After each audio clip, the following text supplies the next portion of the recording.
Hi everyone, this is Helios D'Souza from Helios Fitness Training. Welcome again to another podcast. Those of you who heard the podcast last week with Dr. Santosh Pandey, I am with him again once more, and we promised the audience, we promised you that we will be talking about cupping therapy. So here we are again to speak about cupping right now. Dr. Santosh, could you just tell us a little bit about cupping therapy and how is it beneficial for the human body, and what are the different types of cupping therapies that are there, please? Hi dear friends, good afternoon again, and I'm happy to share all the techniques of acupuncture and cupping.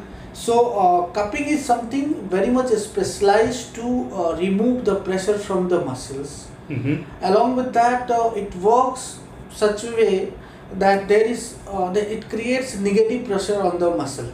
Okay. So negative pressure in the sense when we pull or suck the muscle, you see lots of blood is coming up in the surface of the skin. Along with that, fat will come. So undoubtedly this is one of the technique where you can release lots of pressure from the body, along with that pain and ache from the body and system. And even it helps to reduce the weight. And if somewhere localized part of body's weight you are looking for, or thickness of the muscles or lots of fats are there, it's very effective to remove from that area. Yes. Okay. So I've seen and I've read about different cupping therapies. Sometimes there is something we're seeing with fire. Sometimes I've seen some of these people put some oil and do. Sometimes I've seen it's very dry. And sometimes I've seen there is some blood that is taken out. Yeah. What are the different types that is there? So actually there is lots of types of cupping. So cupping is actually very ancient theory, very ancient, and now it became very much modern. Right. So modern in the sense that we initially used to use that thrown cups. Thrown in the sense from the cows and buffaloes thrown we used to use into the cupping technique. After that, plastic cups came and it started calling vacuum therapy. All right. So one cupping is normal cupping, this is called dry cupping. Okay. And then other you told oil and fat. Oil cupping we use oil, then we would make some frictions to make the blood flow, make the chi mobilize into that particular areas where actually you are identified that we want to do something. Then we use fire cupping also. So it tonifies your body's muscle, tonifies your blood flows, and very nice technique to mobilize all the blocked energy, as I call stagnancy of that particular area. And it tones your muscles.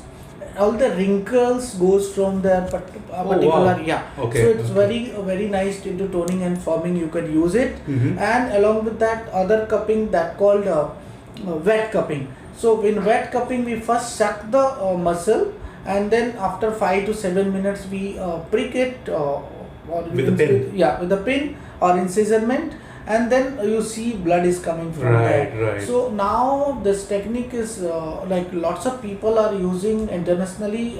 People are using. You can see lots of celebrities, lots of swimmers. Even last Olympics, you might have seen that Michael Phelps used the black patches over there. So sometimes you can diagnose the problem where exactly the stagnancy is there, what muscles are weak, which type of toxins are there in the body. I see. So with the pain with the relieving from the pain and lots of problems, you can diagnose the sicknesses also. Nice. Would you recommend this for fitness trainers who are always working out very hard in the gym? So, should they do it once a week or once a month or something? So dry cupping a person can do once in a week. And the wet cupping also between 30 to 45 days. Because see, it's everything, whatever you are seeing in the body, whatever is happening in the body, it's related to your diet, your food, you're not resting properly. So wherever the blockages are, like in our body, 10 most vital organs are there, right? So they are, like you can say, like kidney is one, bladder is one, and then liver is then gallbladder is there, heart is there, small intestine is there, then stomach and spleen is there, then again lungs and large intestines are there. So all these energy, wherever you identify the problem, you can plan your cupping treatment according to that. So wherever the therapist will see that stagnancy is there, he will do the treatment over there, and anywhere the blockage is in the most vital organ of your body, it will get removed from there. Interesting. That's good. Well, Dr. Santosh, thank you so much for that insight. It was very informative.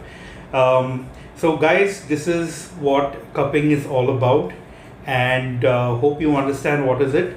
In case you want to come over to the Shenmen clinic, they are located in Santa Cruz West, above Fab India. The details are over the internet as well.